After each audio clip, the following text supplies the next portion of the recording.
Yep, I can hear you. Yes. How you doing, man? What's up, brother? Good. Dude, it's good to hear from you. Got a smile on your face? You must have just I just got a check. Where's my check? Got a check. I see the check. All How much good, was that man. check for? 18,088. 18,000 or 1,800? 18 grand. Dude, I like the size of that check, man. That's awesome. Yes, sir. It's good. I mean, these are few and far between, but when they come, we're happy to get them. For sure. What's your average that you guys get? Well, we don't wholesale really, so we do most of our own fix and flips. The times we do wholesale, the spreads are huge because we buy them as if we were going to do them. So I wouldn't buy anything that I wouldn't do, and everything we do, we try and model in a 6-figure spread because we do big ADA levels. When I sell them, I'll sell the one we did earlier this year. We bought it as if we were going to do it. We paid $185. Okay. We wholesaled it at $250. I would have done it. I modeled it that way. I had the architecturals done. I literally sold them a shovel-ready project. We did too much of the front end work. They were like, well, why aren't you doing it? If you have this already, why aren't you doing it? And I said, because we just bought 7 others. So we're not in a position to do an 8th. And so I had to get over that hump and get them to believe me. Like, hey, listen, this really is a great deal. I'm giving it to you because I can't take it. We don't have the bandwidth. So yeah, that's the spread on the wholesales when we do them. But like I said, few and far between. We do a lot of our own stuff. Great. That's incredible, man. Congratulations. Good to have the pipeline full. Now the idea is to scale the marketing and get to a place where we could cherry pick the home runs, keep them for ourselves, put those into our ops division, and then wholesale off the rest. Yeah, totally makes sense. Ryan Dossi always says that all the time. Do you know him? Mm-hmm. Yep. Yeah, he always says that. That's great. And he's bought like 73 rentals in like a year and a half or so. It had to create like a shift, like a mindset shift. Like when you go out to look at the house, you can't look at everything for your own operations, because then you're and I was guilty of this for a while. If it's not a fit for our ADA level model, I was like, it's not for me. And I was just giving the leads to somebody else. I was retail listing opportunities. So we completely shifted our mindset. Now I go into every deal. I say, we're looking to serve you in your situation. So first things first, I need to understand your situation. Now, how do I best serve you? Is it by buying your house and doing the ADA level? Is it by getting a contract, assigning it to somebody else who will do cosmetics and doesn't need that big spread? Is it my fiance listing it retail to get you market value? So looking at everything, there's a way to serve and a way to monetize on every single opportunity. I don't want to let anything go. And for a while, we were just like, we were so focused. We were the blinders. We had the blinders on. Now, are you saying add a level? Yeah. So they call them ADA levels or pop tops. Okay. So you take like a dated cape or a ranch and you blow the roof off, put the second floor on, by doubling the square footage. Yeah. That's crazy. It's good here. It's obviously the opportunities in this market for it are excellent. And so we try and coach people around the country to see if they can find a market that makes sense to do that, an opportunity in their market to do it, because here we were late to the game and there are so many guys doing it already. And there are so many now that it's really challenging to find the opportunities. Whereas if you're the first to market in your specific geographic area, you might have a shot at just picking them off MLS. There was a time where we could just buy them off MLS. Wow. Really? Yeah. What are some like characteristics that somebody might look at if they're trying to analyze if that'll work in their market? So the rule of thumb is 2.5 times. So if you could buy the dated cape or ranch and the ADA level, the double square footage box on top of a box, trades at 2.5 times what you could buy the canvas for, your market is poised for it. It's possible, I should say. Okay. Where are you located? In Union County in Jersey. Okay, so your prices are kind of probably high, right, compared to the Midwest where I'm at. Yeah, way high. There's markets that are higher. People are doing. You guys need space, right? Everybody needs space, so that makes sense. Everything's infill development. We're looking for opportunities in between 2 built-up colonials for that cape that nobody wants. That doesn't fit the street anymore. We take that. There is no land here. You have to go way south or west to find land. Right. That makes sense. And are you guys using DealMachine as part of your process? Yeah, 100%. Okay. You're finding all of your deals through DealMachine?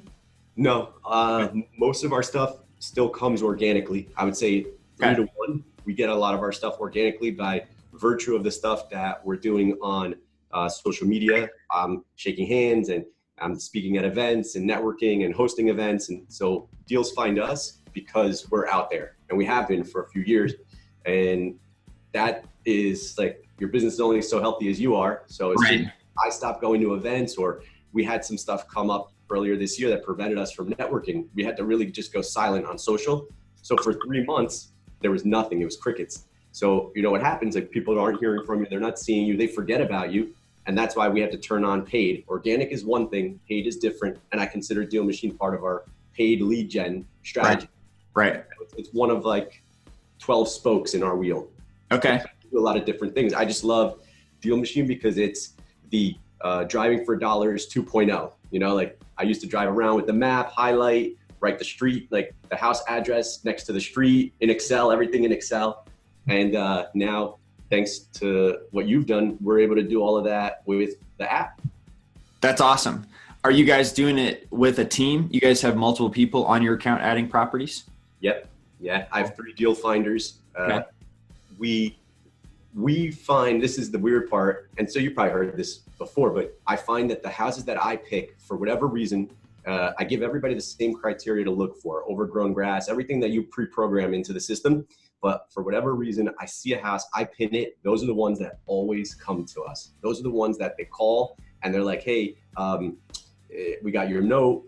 We're interested in selling, but this, and then, or but that. And then the dialogue kind of goes in a different direction. And next thing you know, I'm buying their brother's house in like 2 towns over. Oh my gosh. Right. Like that. And so, and I don't know that that's just something that I'm doing or seeing that someone else isn't, but, and I know it's hard to quantify because like the analytics in the system are really sharp.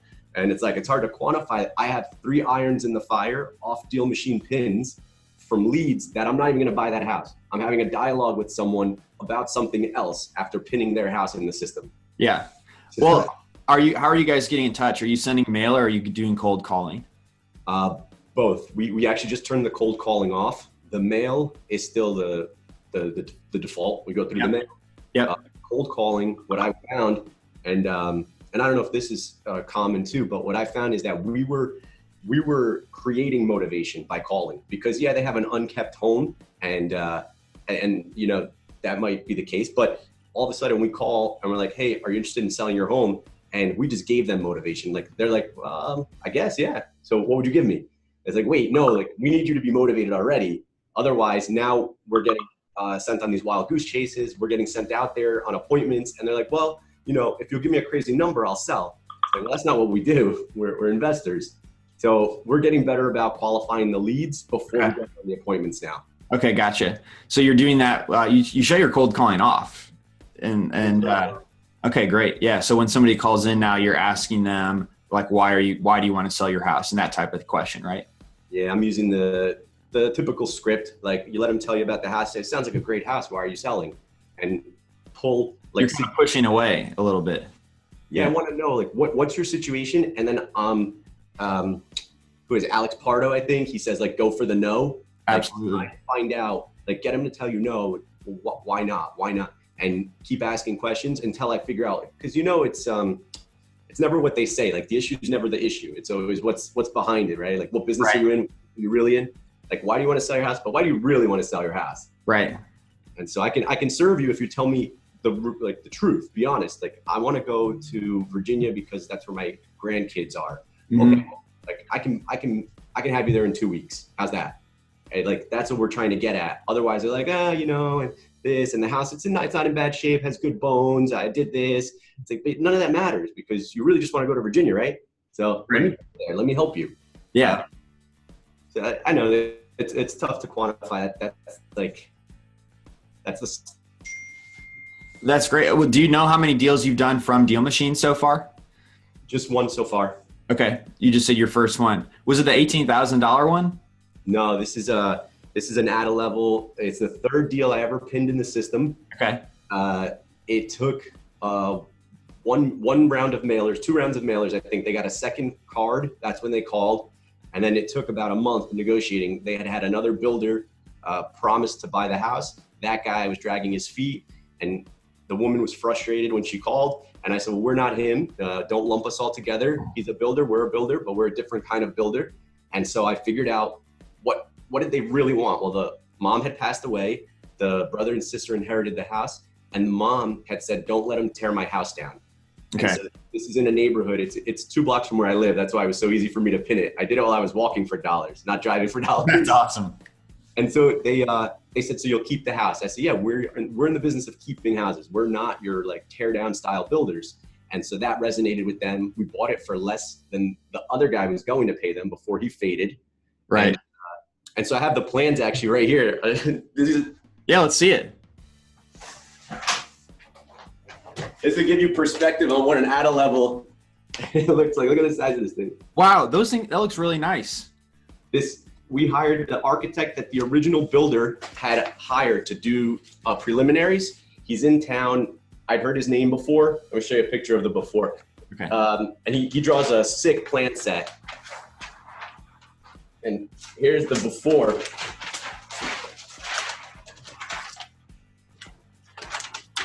Okay. Yeah. Well, it's like you're definitely adding so much space, but also I think it's really great. It's very tastefully done.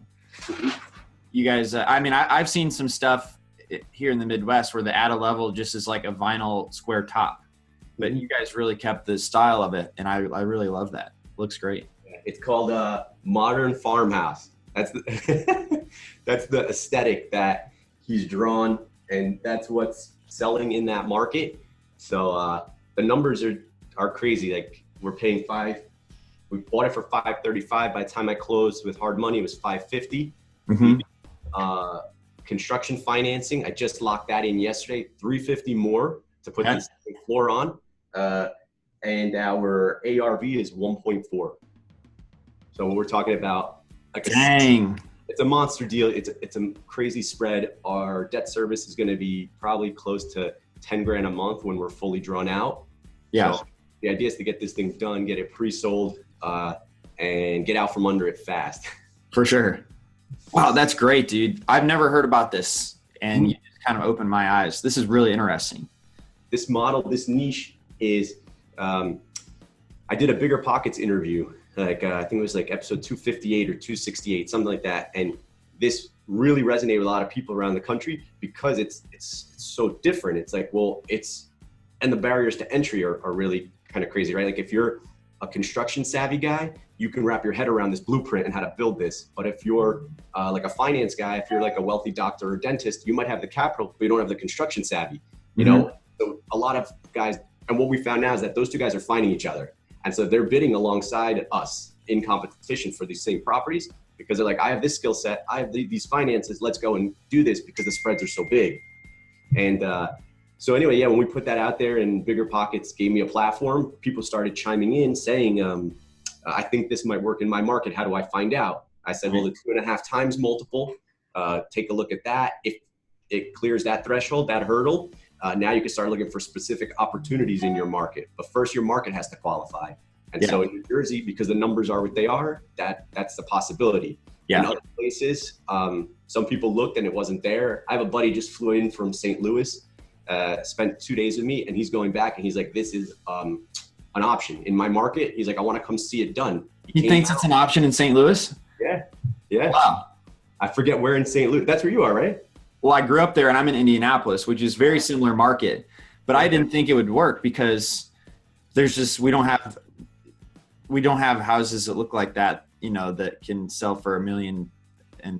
So I don't know. I would love to hear how that guy does it. That's really cool. He's going back. He's burning the ships. He's like, I'm done working for the man. He said there's these brick ranches in his neighborhood where he can buy them in the 140s to 160s. And second floor on and sell them in the 4s. Okay. If that's the case, it's just down Virgin even better because he's going to make similar spreads, but not put out that kind of capital. Right. So understood. That's what we used to do. We used to buy them at 165, 175, 185, sell them in 425, 435, 465. Now look, now we can't buy them for less than 3 or 4. Yeah. In this market. It's just, so. If somebody wants to get into this, do you actually have any resources, or you said you coach people on how to do this? Is that like an official coaching relationship? Mm-hmm. Okay. Where should people find out about that if they're interested? On anywhere on social, like I'm on all the platforms. So my name @Real Gabe DaSilva, and then my offerings are on my sites. I'm constantly promoting stuff. I'm having people come in on the 26th. I have a bunch of people flying in, some from, as far as Canada. I have a couple flying in from Canada because they're like, I think this might be an option up by us. And I looked like remotely at their market, and I said, yeah, it absolutely is. I have a couple coming in from Washington State because it's an option up there. Okay. So yeah, we have this, we have these coaching programs that we do. We have these in person. We just started these workshops because it's like, I can help you remotely identify an opportunity, and I can coach you through like a large scale renovation using templates and milestones. But people want more. They said like, we need more support. So I'm going to do a 1 day, and I'm working on a 2 day actually to kind of beef it up even more. So right now we're ready for this. In 2 weeks, we're doing this 1 day. Wow. Hey, congratulations, man. That's great. This was so interesting to hear. Yeah, man. Thank you. And I don't know if you recall, we crossed paths like 2+ years ago in Vegas for Fortune Builders Ignite. Yeah, that was like one of the first conferences I ever went to. You hosted a happy hour, and my buddy Roy, who had just been turned on to DealMachine, invited me, and we met real briefly. And then I didn't turn the app on for like 2 years, and meanwhile he'd been doing it, and he'd had success with it, but it didn't come back up, and so finally it did, and I was like, all right, let's. He's like, yeah, I just bought a house on it. I said, oh really? All right. Hey, that's how it works sometimes, because you're busy with your existing marketing methods, right? So it's kind of a pain sometimes to figure out another one. But glad you guys connected on that, and glad you got a deal. Hope to get many more deals for you. God willing, we're doing the work. So, and if you do the work takes care of you. And like I said, these calls come in, and it's cool how organically it evolves. Even though this is not an organic like marketing strategy, it is. The calls come in, and this guy's like, yeah, you know what? I'm not willing to sell you that project, but I have another one. I'm overwhelmed. Do you want to buy it? It's like, yeah, of course. Absolutely.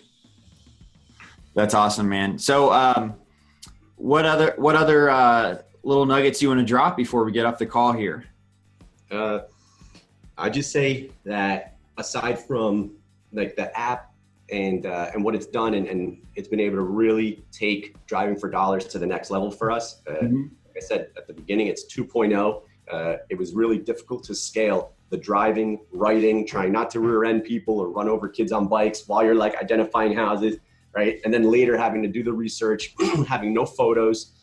This does all of that. And then I think for us, making it like you've built it so it can be scaled. So to do it and not scale it is a crime. I think if it's there, do it. Get the deal finders in there, pay them $1 a house, let them add properties, scrub the properties. If they're not a fit, coach them, tell them why they're not a fit, so they're not wasting time pinning the wrong kinds of houses. So I'm still working on that. We don't have that down to a science just yet, but what we find is that guys will go in there and they'll add 100, 150 houses, and like 30 to 40 of them aren't a fit. And then I have to kick them. Then I have to have this dialogue with them about like, hey, I'm sorry, like I can't comp you on that house because it's not a fit. And then there goes their gas money, and then they're frustrated. So I'm doing a better job of onboarding guys. When they go in the system, I'm watching each day just to see, okay, they're putting in the right kinds of houses, let them go. Or they're putting in the wrong kinds of houses, let's tell them now before they put in 20 or 30 more of the wrong kind. And then I call them and say, hey, listen, that's not a fit. I had to kick all those. I can't pay you for those. That's right. Well, yeah, the picture is super helpful about that as well, because you can see exactly what it looks like. Yeah, they're taking pictures of ones with brand new BMWs with dealer plates in the driveway. I'm like, no, we don't, like that guy's not going to sell us his house. Right. So, or they just cut the grass. You could see like the fresh tracks from the lawnmower. Yeah. I'm like, no, like we want the overgrown grass. If they're still cutting their grass, that means they care about the house. For sure. Well, if you're hiring any more deal finders, we just introduced this training portal for them. So as soon as they sign up, they actually get videos on what types of properties to add. You can customize it, Basically, it's separated distress level 1, 2, or 3, and we explain exactly what that means to kind of help teach them that, so you don't run into that issue anymore. Okay. It just launched a couple of days ago for the enterprise team members. We haven't gotten to enterprise yet, but we're there. I mean, we need to right now. Sure. It's internal deal finders and then one other guy or two other guys floating, but I have to keep taking someone from my team off, and that's kind of silly. I might as well scale to enterprise and then just run it. Like, let's go. Yeah. If you want to do that, there's you get a whole landing page, so you can onboard a lot of people. You get unlimited deal finders. They get that training component as well, so that they are a little bit better deal finders than somebody who just comes in cold and adds properties. So if that's something you're interested in talking about, we could definitely set you up with a call real quick from Josh from our team. Yeah, that's where we're at. We're ready to transition. So okay, cool. I want to see a lot more ADA levels. Yes. That's so cool. Thanks for sharing, Gabriel. I appreciate it. And my pleasure, man. Thanks for the work you guys do and for putting this thing out for us. Absolutely, man. Well, I'm going to send you a link to the swag store to get a free discount. If you want to get some swag, you're welcome to do so as well. And I can't wait to hear when you do your next deal. Let me know. Yeah, I'll keep you posted on this one. We're submitting tomorrow, so this will be moving, and I'll tag you guys along the way. Please do. I really, really appreciate it. Thanks, brother. Thanks for the time. Thanks so much. Talk to you later.